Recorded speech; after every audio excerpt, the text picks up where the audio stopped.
Talk about the Portland part of our trip. So, on the last episode, you saw us go up to Renton, Washington, Seattle area, and we drove the U-Haul to take my brother up there. And we decided, hey, let's spend some time going to Portland for this make a vacation trip out of it, right?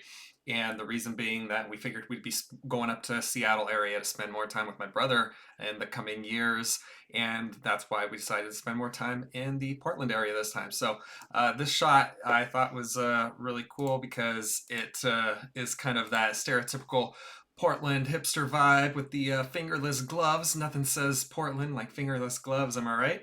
But I was on the plane, and okay, so this is the plane ride. The plane was super shaky. They told us that there was going to be some turbulence in the air upon arrival, and I didn't think it was going to happen that quickly because when we went to Hawaii, we landed in Maui. It was kind of as you were like descending in onto the island that you felt the turbulence, and this was in the air, in the clouds, so much turbulence.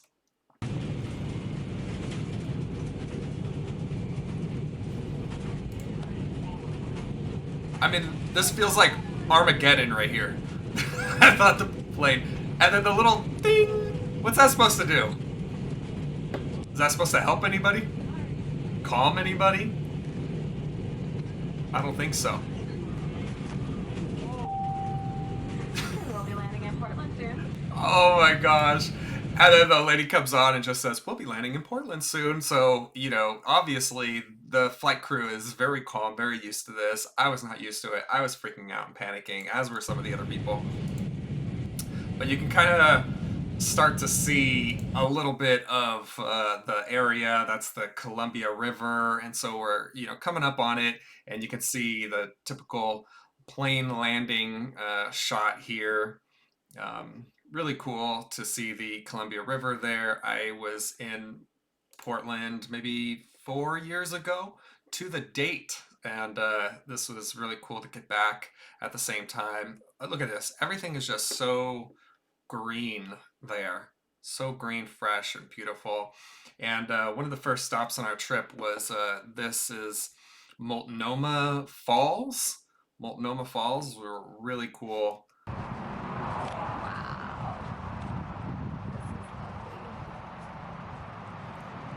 Whoa. You can kind of tell by our reactions just kind of how majestic this looks, right? Um, th- this is crazy. So it really is called Multnomah Falls. I kept trying to I felt like I was having glitching out every time I was trying to say it. Multnomah Falls, Multnomah. Multnomah. It's really a weird thing to say. I could say it. I mean, maybe I'm just a weirdo that can't say things. So let me know if you can't pronounce it either, or if that just rolls off your tongue.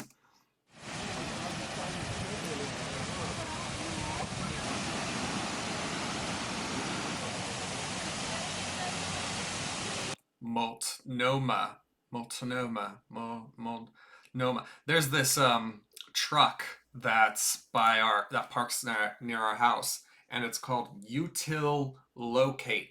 And I keep going like, just drop one of the L's. I want to like.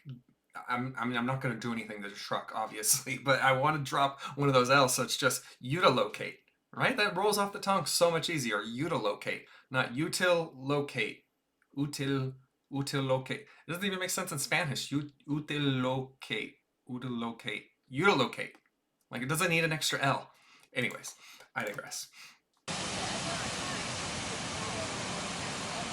Lots of people there.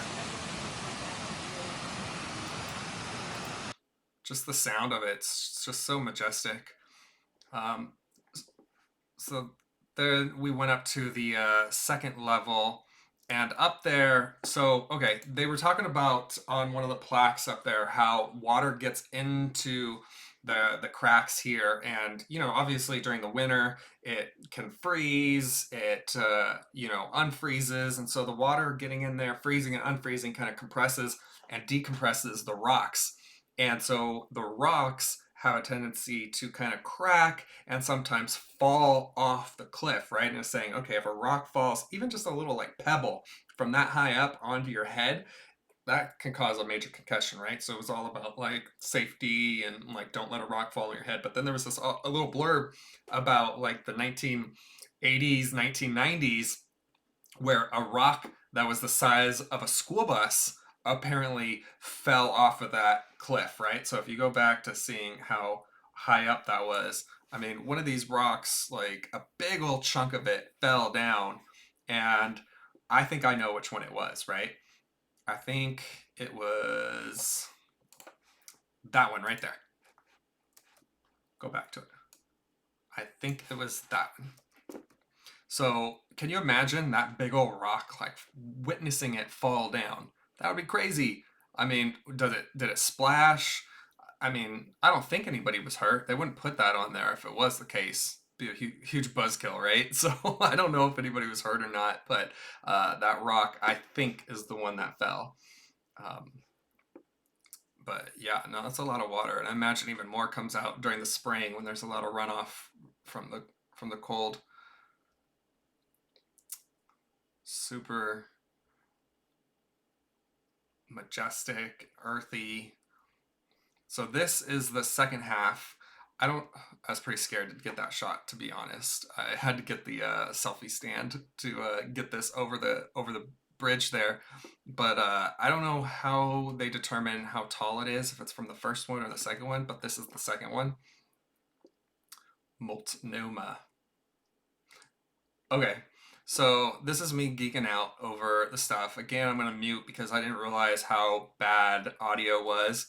But one of the things I was geeking out about was that I actually ran into Nathan Apodaca, aka Dogface208 from TikTok, and I knew it. It was like it took me a split second. Obviously, I saw the tat on his head, but even before he turned his head, I saw his face, and I was like, "Oh yeah, that's got to be Dogface208." And he had a little like dog with him, and I think his daughter, and so it just felt like a family thing. Even though I know he rolls with his family at pretty much everywhere, I was like, I don't know if I should interrupt and bother him and say like, hey, can I get a video or a picture or whatnot?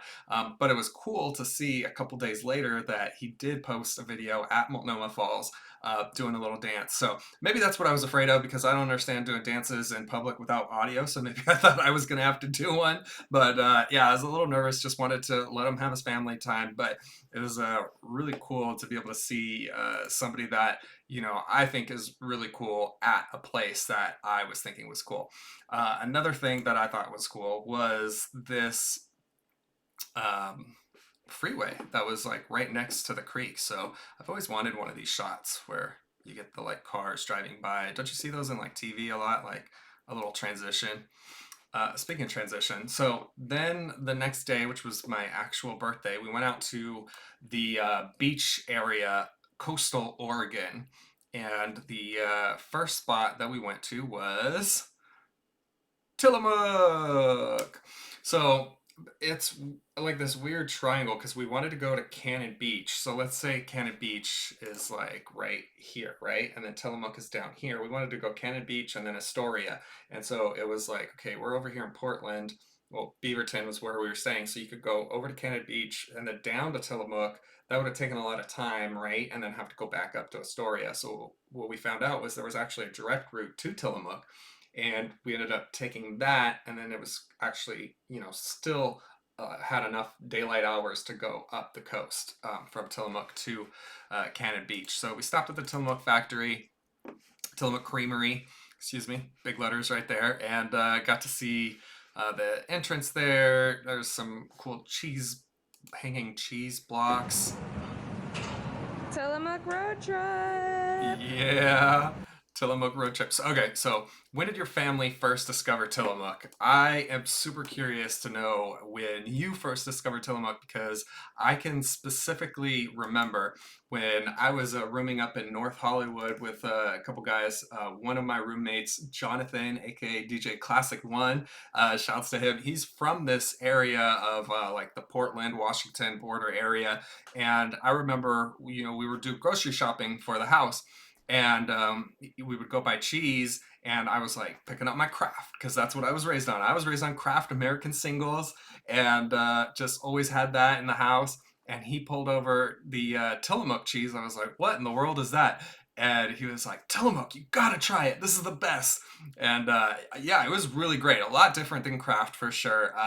Wouldn't say it's my most favorite cheese. There's a lot of good cheeses out there, but definitely really good. And if you can circle in on this boat, so if you see that boat right there, that's kind of the logo of the Tillamook cheese that's on their packaging. And what this is called the Morning Star. And okay, another little quick. You're gonna learn today a little something about Tillamook and me. Tillamook is on the coast, right? And so the main city is Portland, which is kind of like inland where the Columbia and the Willamette rivers like intersect, right? So we had to get to Tillamook through this like forest road that's like just pure forest at night. As a matter of fact, when we were driving back through the forest road, you put your brights on and you can see like one tree length into the forest, and that's it. So even with like regular lights on, you can barely see the road. So super dark, super dense forest. And for them to get the cheese to Portland, I don't know how they would have done that, whether that's through rail, truck, horse and buggy. I don't know, but it was actually quicker for them to take the ship and ship the cheese up the coast of the Pacific Ocean and onto the Columbia River into Portland. So that's why the Tillamook logo is that ship, because it was easier for them to ship the cheese up to Portland instead of going through the inland and the forest of the Oregon coast. So the more you know.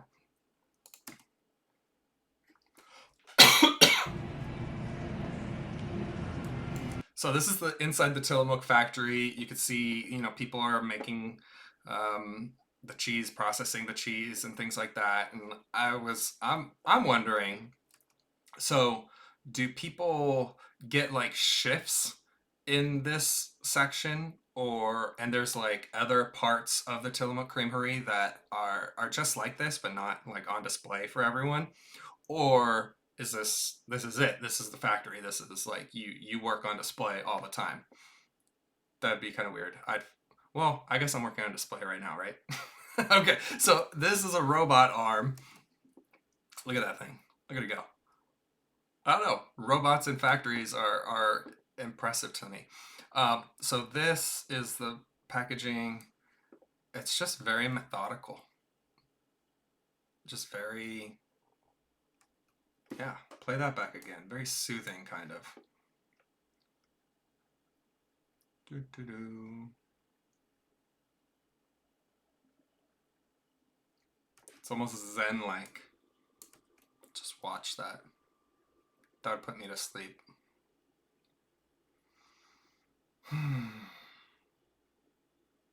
Go ahead, take a deep breath with me. Okay, all right, we'll skip ahead. Skip ahead. So this thing is it's like a submarine. They look like little submarines. They're packaging like, what's that called? Hyper sealing, hermetically sealing. I don't know. Anyways, they're sealing the packages of cheese. And then I thought this was cool. This lady just straight up watching the cheese on display. Like the cheese stops and is like, check me out. Look at me. Like doing a fit check. Every single cheese gets a fit check. I must have filmed like 5 minutes of this just looking at it. I was like waiting, like, are they gonna grab a cheese that's not good? Long story, no. This is the hyper sealing of the cheese. And then, of course, we exited the gift shop, grabbed a couple of cheeses, and hit the road. So this is Cannon Beach. And Cannon Beach was what I really kind of wanted to most see. And it was really hot up here at the top. And then when you get down to the beach, hold on, I'm going to play some of this. Here we are, freezing cold. Literally so cold. We were freezing our butts off and windy, right? You can hear that wind. I think that seagull is actually making fun of us. He's like laughing, like, ah, ha, ha, you guys think you are cold. Check me out with just feathers.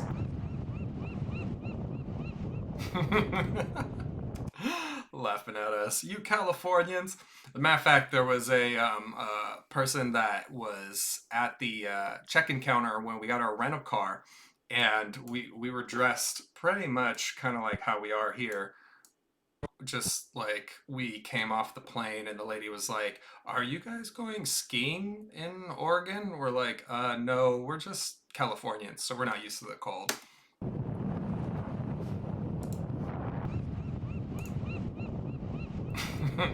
And then this guy laughs at us.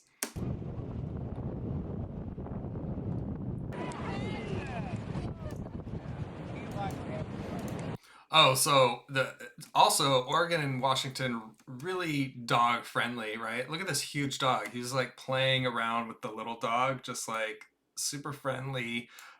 The little dog was like trying to play with him too. And what Krista and I noticed was that everyone that has dogs are like instant friends. Like we don't know, who knows who there, but if you had a dog, like everybody that had dogs was talking to each other. It was like super friendly dog town. And also these weird like jelly things. We thought they were jellyfish at first. I looked them up. I forget the name of it, but those were gross. I've never seen those before. Then we came up to a town called Seaside.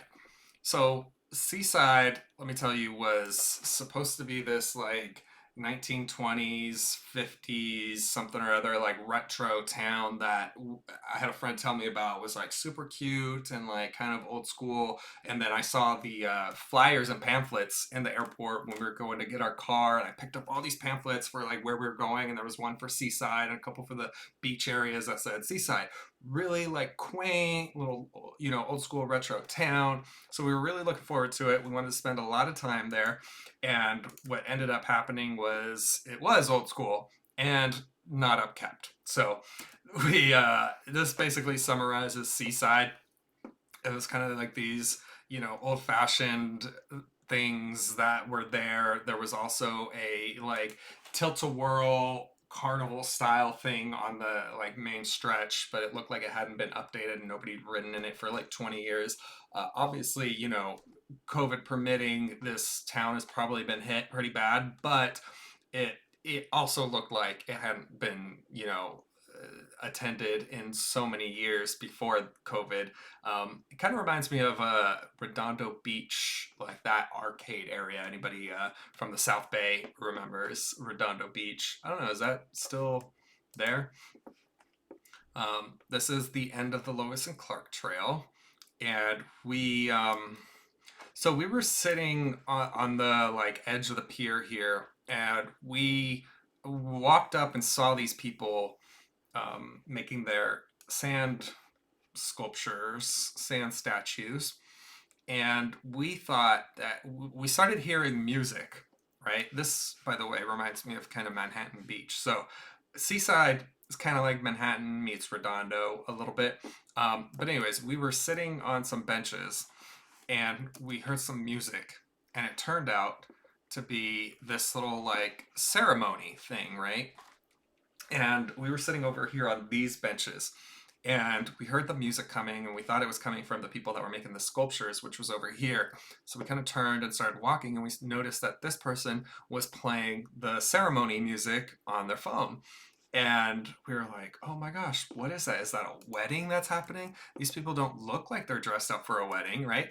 And so it was like really cool once we sat down and started listening to find out that they were renewing their vows. And so this is a couple that's already married and was doing some sort of vow renewal. And keep in mind, this is like at 10 o'clock on like a Wednesday or Thursday, some sort of weekday, right? So this crew is just like, how do they all know each other? I want to know. I want to dig into the story. I want to get to know them. But the best that we could do was just sit and listen, because this person was filming and then had another person that was filming. This person was doing the like ceremony reading, and then we were just like, oh my gosh, this is like, listen, every what a celebration! Everybody on the edge of Seaside on a random weekday, 10 o'clock. And then, like, are these, do they know them? Are they friends, family? And like, who did this? Just so many questions, right? But one question that we did get answered was this guy actually. Shout outs to him. Him and his wife were there, and after they kind of left and proceeded out, was like, oh my gosh, like we didn't realize that we were going to come up on like anniversary, another couple celebrating an anniversary. He said that them two were celebrating their anniversary that exact same day. So just super cool, love in the air. Speaking of love, I love this area, which is in Portland, called the Grotto. And the Grotto is kind of like, I don't know, it's like a Catholic church vibe kind of thing. You can tell it's Catholic because of all the candles, right? So, yeah, there they are, all the candles. I remember Krista asking me, so why do Catholics light candles again? So I grew up a Catholic school boy. I went to Catholic school for like, I don't know, 12, 16 years. I went to Catholic grade school, Catholic high school, and then even a Catholic college. Shouts to LMU, where the Jesuits were. And so this felt like homecoming in nature. So this was very nature-esque. It's like an altar inside of a rock. Look at that. And apparently there was a lot of stuff up on the second floor too that you had to pay to get up there, but it was closed, so we didn't really make it up there. But they had the benches, the pews, the seats. I even saw a lady that walked by and did the like sign of the cross in the middle, like you do in a Catholic church, right? So this was definitely revered. This is the actual like church building. The sign said that they only do outdoor ceremonies kind of some days during the summer. So we went up into, oh, hold on. I like the mosaic tiles of this. Very Catholic, right? And then so you're trying to be peaceful, right? You're like, candles, incense on the side of the rock, and then all of a sudden you hear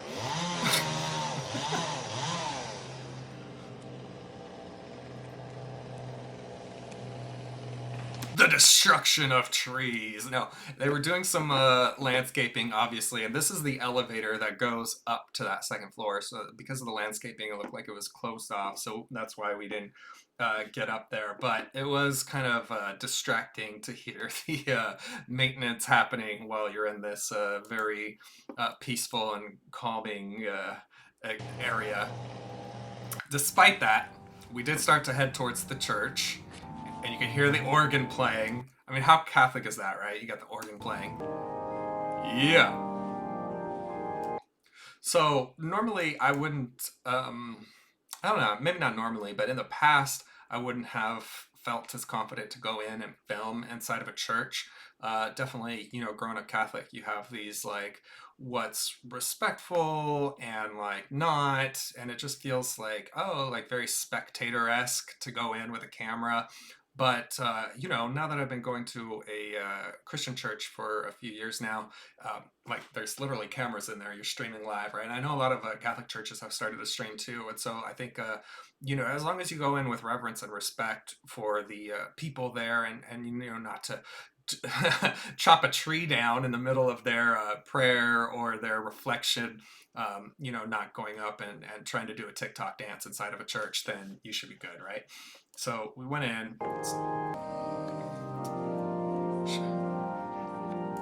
Shouts the organ. So this is interesting because it's kind of it's like 3D because there's depth there. So this was a cool, art fresco something or other. I don't know. I'm not like a painter, but I love art and I love looking at it. So this was really neat to see kind of the depth to that right there and to hear the organ still playing. And then the Stations of the Cross. So, am I the only person that grew up with Stations of the Cross like everywhere? Across the church, like the 12 stations. Every church that I went to had the Stations of the Cross, at least Catholic churches. And so it's kind of weird to go to Christian churches and not see the Stations of the Cross or even Jesus on the crucifix, right? So I think was that there's the cross and the crucifix. The crucifix has Jesus on it, and you don't really see the crucifix in a lot of Christian churches that are kind of more in like industrial buildings or things like that. And so the Catholic Church has the crucifix, which has Jesus on the cross. So this is an example of that. And the Station of the Cross, we would do those every, I don't know, what was it, like during Lent, right? Yeah, during not Advent, Lent, that the Stations of the Cross would kind of proceed through the church and you'd watch. Very sad. You know, I remember crying during the Stations of the Cross as a child, just like, why are they doing that to him? It's like a lot of the Catholic Church is just about guilt and sad and sad cryingness. And so I'm very happy now without that. In a Christian church. And so this is the what would you call it? The arts district of Portland, Oregon. So not necessarily downtown, kind of the hipster vibe. Thicket. I couldn't help but think of like into the thick of it, into the thick of it. And this is the into the thick of it garden shop. All right, so I wouldn't do the dance there, obviously, but I'd do it here for you. Into the thick of it, into the thicket garden shop. Anyways, it was really cool to see the seating there, kind of like a greenhouse, lots of plants and stuff. And then the fall decorations. Krista pointed out this like ghost, very random fall decoration. This actually reminds me of, I'm gonna tangent a little bit, this episode of My Mia Camilla. So this right here, hold on, let me get the.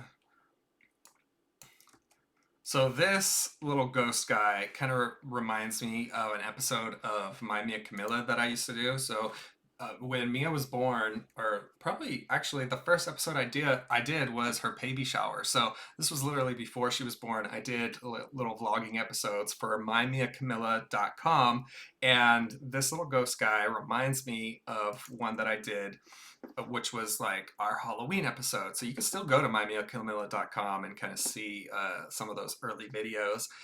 Shouts to Photo Bucket. What happens if I click this? Okay, all right. Thought I was gonna go open up a whole Photo Bucket page, but this was the Halloween episode. Probably have to mute it because there's audio on here. So Michael Jackson's Thriller is playing. It's like the beginning part, right? And then it goes da-da. I could probably play that split second. There it is.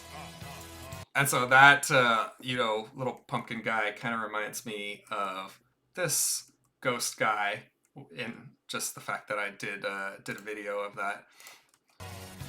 This one's, let's see. Hey, what's up? It's Papa Fresh back at it again. Oh my and I know it's gosh. Halloween time, but instead of showing you something scary, let's switch it up a little bit. I'm gonna show you something so super duper amazingly cute. It's my girl Mia. Oh my gosh, she would cringe if she saw this right now. I'm cringing watching it. It's super cute, my girl Mia. All right, let me know if you want me to react to any of those videos. I'll probably, now that I'm running out of vacation footage here, probably have to go back to some old school footage to comment on. But anyways, I just thought that that was cool that this reminded me of that old footage from mymiacamilla.com.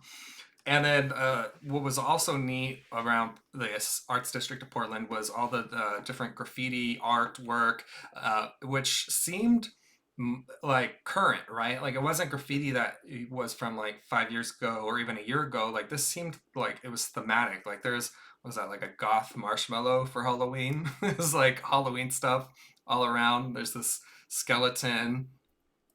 I mean, it looked fresh. Obviously, there was some that was kind of dated. That looked pretty cool and fresh. Is that Sailor Moon? That's definitely Sailor Moon, right?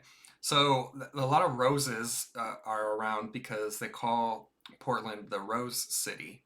Um, Not sure why, but Rose City. Even this ATM had some like interesting artwork. Pickle Rick, or I got a pickle, I got a pickle, I got a pickle. Hey, hey, hey, hey. There's this beaver, rando beaver, and then this cycling. What do you think this building is?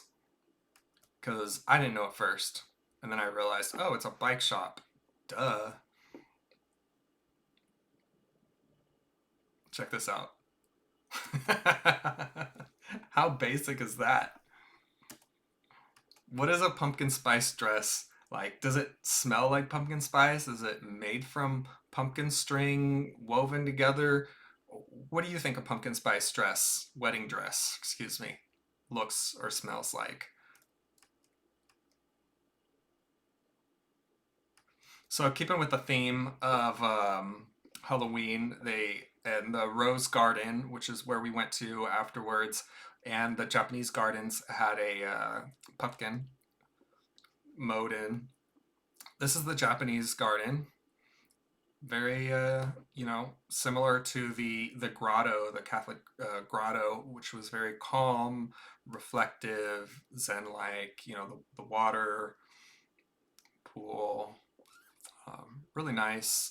Okay, so I wish I got more footage of this lady, but she was like, talk about influencer in the wild to the max. So literally every cool like vision point she would stop at and kind of just hit the poses, right?